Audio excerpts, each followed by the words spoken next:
Thank you, thank you. I'm Dr. Ted Naiman, and I'm here today to talk to you about protein versus energy. Protein versus energy, what does that even mean?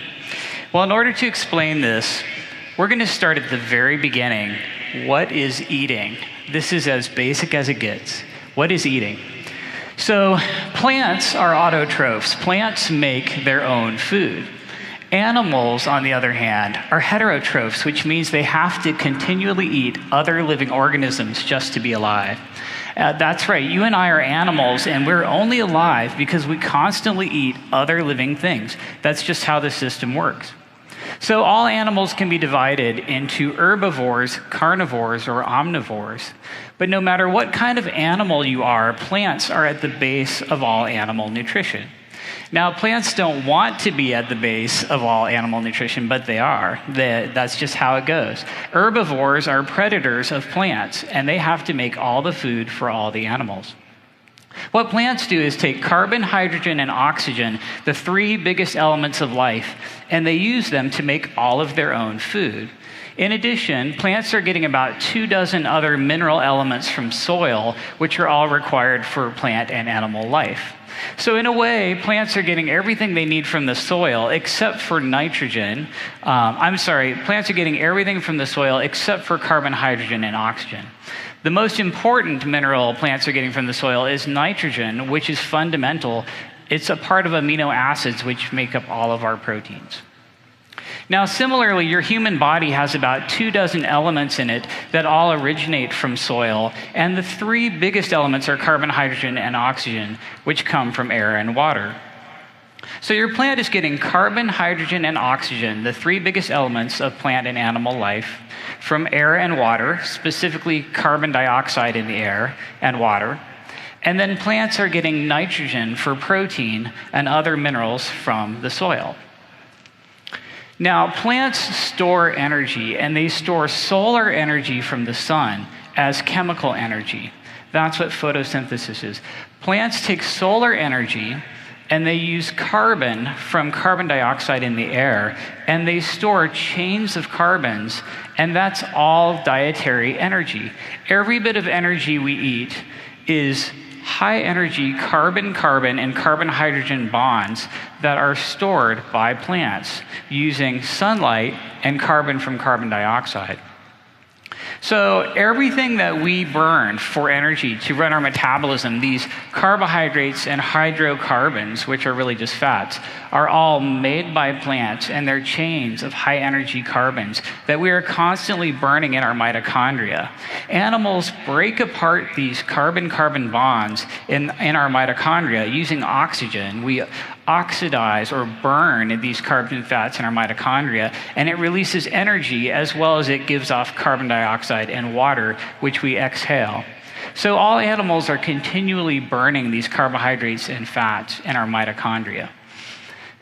Actually, when you think about it, anything on Earth that can burn or be oxidized, where you add oxygen and get energy plus carbon dioxide and water, was made by a plant, and it originated from solar energy. If you burn gasoline or wood or oil, all of these carbon energy sources were created by plants, and their chemical energy stored from solar energy. So plants make all of our energy. Plants make every bit of dietary energy that we use to run our lives. Plants are also making all of our protein. They're absorbing nitrogen as a mineral from soil, and they're using that to build amino acids, which are the building blocks of all of our proteins. So your plant is here absorbing nitrogen for protein and other minerals from the soil, and then it's sequestering carbon energy from sunlight using carbon dioxide in the air. Plants draw nitrogen and minerals up from the nitrogen and mineral nutrient pool in topsoil and incorporate them into their bodies. And then they store carbon energy from solar energy using carbon dioxide and store that in their bodies as well. And when animals eat the plants, all of this protein and nitrogen and minerals and carbon energy is passed up to the herbivore. And then when a carnivore eats an herbivore, it all gets passed up to the carnivore. And then anytime anything dies, it gets decomposed by bacteria and fungi and goes back into the nitrogen and mineral nutrient pool. So the green arrows here show the nitrogen cycle, and the red arrows show the carbon cycle, and this is just how the whole system works. So your plant could be thought of as having a protein to energy ratio or a nitrogen to carbon ratio. And in fact, plants do have a nitrogen to carbon ratio. And similarly, your human body could be thought of as having a protein to energy ratio or a nitrogen to carbon ratio. And in fact, we do have this ratio inside our bodies. Everyone's body is designed to have a certain percentage of protein and then a certain percentage of energy.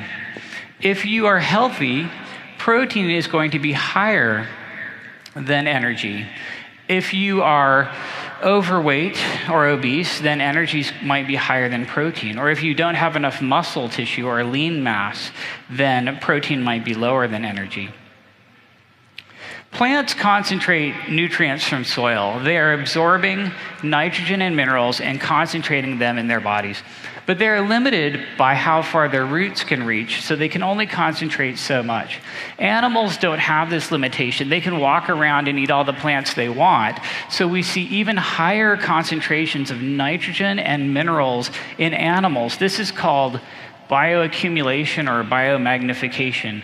Just like mercury accumulates in ocean fish as you go up the food chain, you see higher and higher contents of nitrogen and minerals and protein in animals than you do in plants. This is why animal foods are typically higher in nutrient density than plant foods. If you look at the protein to energy ratio in plants versus herbivores versus carnivores, you always see the highest protein to energy ratio in predators or carnivores. They have the highest lean mass and the lowest fat mass. And that's just how the system works. Now, humans are apex predators, or at least we were apex predators prior to the agriculture revolution about 10,000 years ago. Let's talk for a second about nutritional ecology. Nutritional ecology is the science of what an animal needs to eat versus what it gets to eat. Imagine you have an animal that has access to a food that's mostly protein and another food that's mostly energy. Well, this animal is going to have some sort of nutrient fitness target where it functions optimally and has the best chance of reproducing. And this animal is going to combine these two foods in a complementary fashion, eating a little bit of both in order to hit its fitness target. And this is what every free-living animal on Earth is doing every day, whether it knows it or not. The problem arises if you were to cage this animal and only offer it the low-protein food. Now the animal has to make a choice or a compromise. Am I going to overeat energy and risk obesity just to get enough protein? Or am I going to undereat protein so I don't become obese, but then maybe my function and my reproduction is limited? In the case of humans, we always overeat energy in order to get enough protein. That's just how we're wired.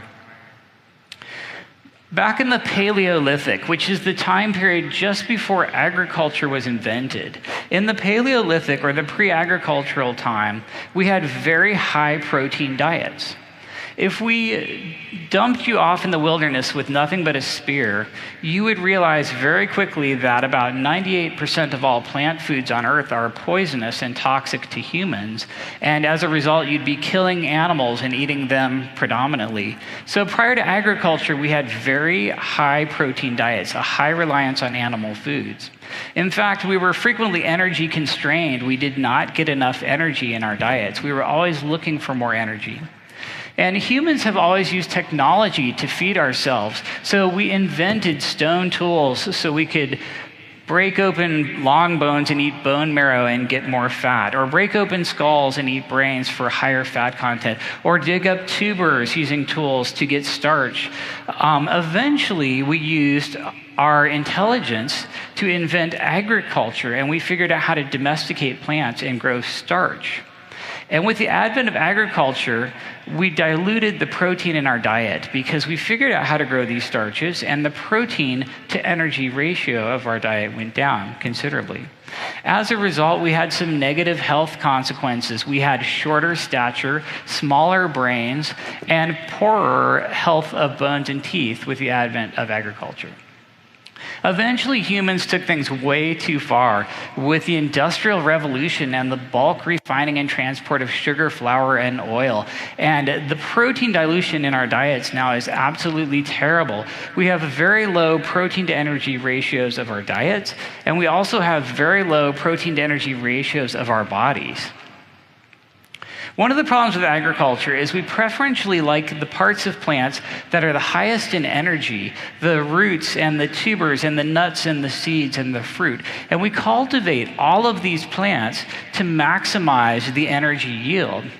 Corn, for example, is this ridiculously high energy food. You can just squeeze it and make corn syrup and corn oil out of it. So our food today has so much more energy in it than it used to. The reality is that plants store energy, and we like to eat energy, and we cultivate plants to maximize the energy yield.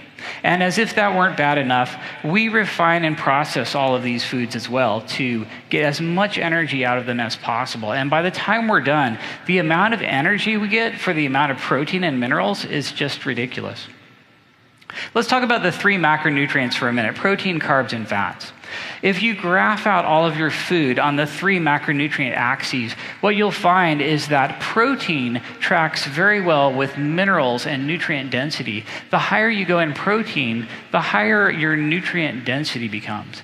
The opposite is not true. The higher you go in a carbs plus fat direction, the lower the mineral and nutrient content. And in fact, the more likely you are to get a man-made food that's very low in nutrient density and highly obesogenic. We know from human and animal studies that if you feed an omnivore mammal carbs and fats together, it will immediately get fatter. And the opposite is also true. If you feed an omnivore mammal a higher protein percentage, it will immediately get thinner. Now, so far, we've lumped energy together. Carbs and fats we've just called energy. But the reality is that carbs and fats are very different in the body. You have 2 totally separate storage compartments in your body. Carbohydrates are broken down into monosaccharides like glucose before they're absorbed, and then we store them in our liver and our muscles as glycogen, which is basically a human starch, just chains of glucose.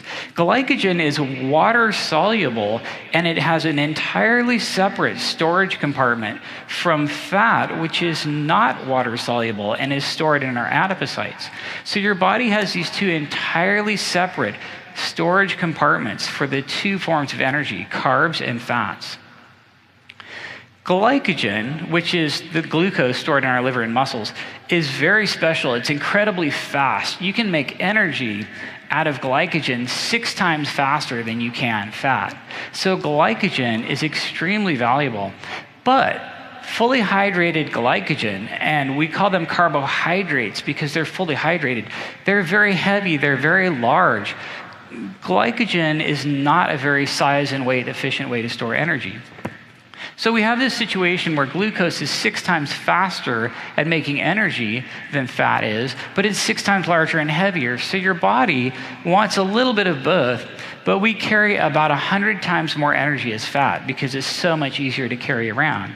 This photo shows olive oil and potatoes, and the lipid droplet in your adipocytes is very similar to this olive oil, and the glycogen stored in your liver and muscles is very similar to the potatoes here. And this is an equivalent amount of energy, but you can see that the glycogen is 6 times larger and heavier than the fat is for the same amount of energy. This is why your body likes to carry around most of your energy as fat. But you always want some glucose, some glycogen on board for emergency use. If you're just sedentary or walking around, you're mostly burning fat. But at higher intensities of exercise, carbohydrate usage goes up higher and higher. And if you're sprinting for your life, you are always using 100% pure glucose from glycogen. This is why you always have to have some glucose around. But because it's so heavy and hard to carry, glycogen storage is 100 times smaller than fat storage inside your body. And because it's so much smaller, glycogen exerts a leverage over fat, and it completely controls which fuel is being oxidized in your body at all times. If you're eating more glucose and you have more glycogen, you have to burn more glucose. And if you're eating less glucose, you have to burn more fat. For example, if you're eating a high-carb, low-fat diet, you're eating lots of carbohydrates, glycogen's very high, and that shuts off or displaces fat oxidation. So you're mostly having to burn glucose because you don't have any more room for it. The opposite is true. If you're eating a low-carbohydrate diet and glycogen's low, then you automatically have to burn more fat. Glucose and fat are oxidized reciprocally. When more glucose is present, you burn more glucose. When less glucose is present, you have to burn more fat. The worst, of course, is a high-carb and a high-fat diet. This is a huge problem. Unfortunately, this is the way we eat in America. We eat a very high carbohydrate diet, so glycogen's always high, which displaces fat oxidation, so we're not burning fat. But we're still eating fat, so the fat is slowly accumulating. And that's why everybody in America is gaining weight at about 1 to 3 pounds a year. We know from human and animal studies that diets that are high in fat and high in carbs together are extremely obesogenic, and this is the problem we have in America right now. High fat plus high carb plus high energy diets equals hyperphagia, which is overeating. You can take any human or any omnivore mammal and feed it a diet high in fat, high in carbs, and high in energy density, and it will automatically overeat by about 30% of calories and become obese. Now, this is a graph of obesity in America, and somewhere back in the 1970s, something happened and obesity took off. What was it? If you look at the macronutrients back then, you will see that carbohydrates started taking off and fat started taking off, and that was because we dumped a bunch of sugar, flour, and oil into the food supply, and we diluted protein significantly. Carbs and fats went up, but protein really did not go up, and this led to protein dilution in our food. In fact, if you look at the protein percentage, it went down from 14% to 12.5% over the past 50 years of the obesity epidemic. Now, two researchers in Australia, Drs. Raubenheimer and Simpson, published this article about 10 years ago on their protein leverage hypothesis. They realized if you drop protein percentage from 14 to 12.5%, you have to eat about 15% more energy to get the same amount of protein, and that leads to obesity. And this explains about a big percentage of the obesity problem in our country. If you look at worldwide hunter-gatherer macronutrient estimations, hunter-gatherers were eating 19 to 35% protein because they had such a high animal diet and a high protein diet. Contrast that with the standard American diet right now, which is 12.5%. This is the standard American diet right now: 100 grams of protein a day, 100 grams of fat a day, and 300 grams of carbohydrates. This is part of why we have a problem. Now, Raubenheimer and Simpson did a meta-analysis where they looked at over 100 studies where humans ate as much as they wanted and someone tracked their macronutrients. And what you see is this incredibly narrow line of protein prioritization. Basically, humans eat until they get enough protein, and only then do they stop eating. When you graph out protein percentage on an energy intake heat map, like Raubenheimer and Simpson did, you see that protein is on the x-axis here, protein percentage. The higher your protein percentage, the less energy you eat, and the lower your protein percentage, the more energy you eat. They found the very highest energy intakes at a low protein of 10% and a high carbohydrate of 50%. And they saw the very lowest energy intakes at a high protein intake of 50% and a low carbohydrate intake of 10%. So everyone's eating enough protein to be alive.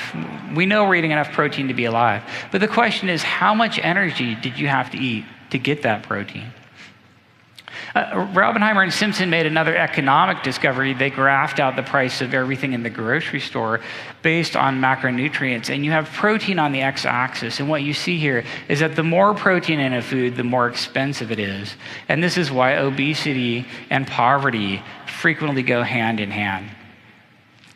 I have devised a method of graphing out various foods with a protein to energy ratio, protein on the y-axis and energy on the x-axis. And when you do this, some very interesting things pop up. First of all, ground beef, for example. This is ground beef at various protein percentages and fat percentages. And these are all excellent foods. But one of the problems is that grains are not very good. This is all of your grains: oats, wheat, rice, corn. They're all fairly terrible. And 60% of our calories in America are coming from these cereal grains. It's a big problem. The green arrow here is the standard hunter-gatherer diet worldwide, and the red arrow is the standard American diet. Now let's look at a couple studies where we actually looked at protein percentage and the outcomes in humans. This is a diet study in obesity, 12% protein versus 25% protein, with ad lib calories, which means you ate as much as you wanted. Here's the weight loss in 12% versus 25%. As you can see, higher protein is always better, even when you're eating as much as you want. And look at intra-abdominal fat loss on the high protein diet. It's dramatically superior. Here's another study in obesity, 15% protein versus 30% protein, again, as many calories as you want. And the high protein group ate less, lost more weight, and had lower hunger scores at the same time, which is absolutely amazing. Here's a study in pre-diabetics, 15% protein versus 30% protein. The high protein group lost more weight, but amazingly, the high protein group had a 100% pre-diabetes reversal rate. And the study authors said, to the best of their knowledge, nobody had ever gotten a 100% pre-diabetes reversal rate ever doing anything. Here's another study in type 2 diabetics, 15% versus 30% protein. Eat as much as you want. The high protein group immediately lost more weight, lowered their blood sugar, lowered their triglycerides. Here's another study in type 2 diabetics. These authors realized, hey, protein lowers people's blood sugars. 15% versus 30% protein. The high protein group had a 40% drop in glucose area under the curve and a dramatic decrease in their hemoglobin A1C, or 3-month glucose average. Here's a study in satiety, high protein 25% versus normal protein 14%. And what they found is that protein reduces cravings. The cravings were less than 50% in the high protein group. Obsessive thoughts of food, late night desire to eat. Here's a look at actual satiety hunger scores with the 3 macronutrients. The red line here is protein in lean and obese people, and these hunger scores are the lowest in protein, fat was second, carbs were the worst, of course. What about weight loss maintenance? Here's a study in weight loss maintenance. They took a group of people who'd lost weight, and they randomized them to either continue the same diet or just add an extra 48 grams of protein to their diet, which is maybe 1 or 2 chicken breasts. What happened? Well, 4 months later, the high protein group had 50% less fat regain, higher lean mass, and lower hunger scores all at the same time. This is absolutely magical. Here's another study in weight loss maintenance. They took people who had lost weight and randomized them into 4 groups: high protein, low protein, high carb, and low carb. 6 months later, the only group that maintained their weight loss was the high protein, low carb group. Every other group gained their weight back. Of course, the worst was the low protein, high carb group. We know that low-carb diets are effective for weight loss, but what about protein percentage in a low-carb setting? This 1-year study looked at 15 versus 30% low-carb diets with identical calories and identical low level of carbohydrate. And what they found is that the high-protein group was dramatically better than the low-protein group at everything you could measure: weight, body fat percentage, insulin, triglycerides, HDL or good cholesterol, hunger scores, emotional eating. High protein is always better. When it comes to protein, too much protein is always better than too little protein. In fact, there's really no such thing as too much protein. In 20 years of medical practice, I have never once looked at a patient and said, you're eating too much protein. It's really not even a thing. Now, too little protein is definitely something I see almost every single day in my practice. And the biggest group that suffers from too little protein is older American adults. Almost half of Americans over the age of 50 do not eat adequate protein. And this is a graph of the actual macronutrient intake in American adults aged 70 to 79. And they're only getting 66 grams of protein a day, which is below the world average, and only 38 grams of highly bioavailable animal protein. Instead, they're eating 247 grams of carbohydrates. This is probably why we have epidemics of sarcopenia and osteopenia, low muscle and low bone, and type 2 diabetes in older Americans. Speaking of type 2 diabetes, this is a disease that is 100% preventable. How do you prevent diabetes? You increase the nutrient to energy ratio of your diet. You see, type 2 diabetes is simply exceeding your ability to store energy in your body. You've overfilled your fat stores, you've overfilled your carbohydrate stores. It's energy toxicity. Type 2 diabetes is energy toxicity. And when you increase the nutrient to energy ratio of your diet, you will prevent this disease completely. Protein is the most essential nutrient of all. Whole food fat is also an essential nutrient. Carbohydrates exist only to provide added energy to the diet. And in fact, the requirement for carbohydrates in human diet is 0. Added fat, similarly, exists only to provide added energy. So every time you eat, you have a choice. You can feed your muscle or you can feed your fat. If you eat protein, you're going to feed your muscle. If you eat carbs and fats, this is pure energy, and you're feeding your fat tissue. So you really have a choice every time you eat. You are what you eat. If you eat mostly energy, you're going to be mostly energy. And if you eat mostly protein, you're going to be mostly protein. And that's all I have on protein versus energy. Thank you very much.